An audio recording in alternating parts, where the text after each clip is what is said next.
Chapter 4. Now when the adversaries of Judah and Benjamin heard that the descendants of the captivity were building the temple of the Lord God of Israel, they came to Zerubbabel and the heads of the fathers' houses, and said to them, Let us build with you, for we seek your God as you do, and we have sacrificed to him since the days of Esarhaddon, king of Assyria, who brought us here. But Zerubbabel and Jeshua and the rest of the heads of the fathers' houses of Israel said to them, You may do nothing with us to build a house for our God, but we alone will build to the Lord God of Israel, as King Cyrus the king of Persia has commanded us. Then the people of the land tried to discourage the people of Judah.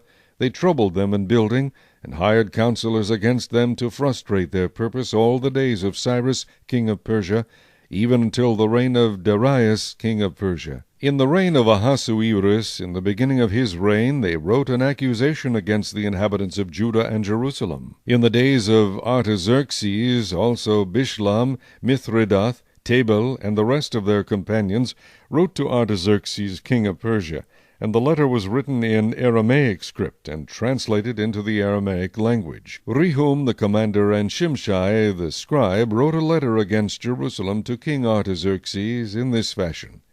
From Rehum the commander, Shimshai the scribe, and the rest of their companions, representatives of the Danites, the Apharsathites, the Tarpelites, the people of Persia, and Erech, and Babylon, and Shushan, the Dehavites, the Elamites, and the rest of the nations whom the great and noble Osnappar took captive and settled in the cities of Samaria, and the remainder beyond the river, and so forth. This is a copy of the letter that they sent him. To King Artaxerxes from your servants, the men of the region beyond the river, and so forth. Let it be known to the king that the Jews who came up from you have come to us at Jerusalem, and are building the rebellious and evil city, and are finishing its walls and repairing the foundations. Let it now be known to the king that if this city is built and the walls completed, they will not pay tax, tribute, or custom, and the king's treasury will be diminished. Now because we receive support from the palace, it was not proper for us to see the king's dishonor.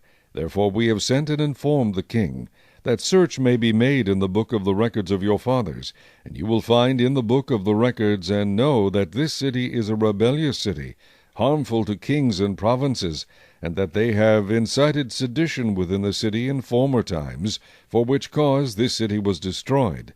We inform the king that if this city is rebuilt, and its walls are completed, the result will be that you will have no dominion beyond the river. The king sent an answer.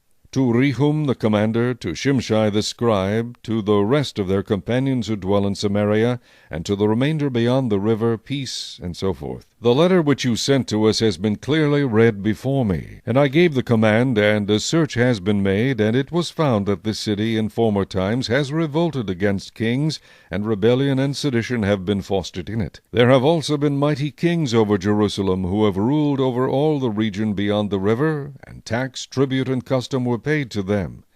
Now give the command to make these men cease, that this city may not be built until the command is given by me. Take heed now that you do not fail to do this. Why should damage increase to the hurt of the kings?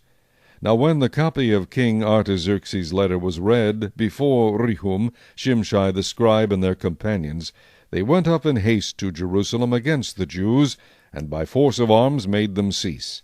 Thus the work of the house of God which is at Jerusalem ceased, and it was discontinued until the 2nd year of the reign of Darius king of Persia.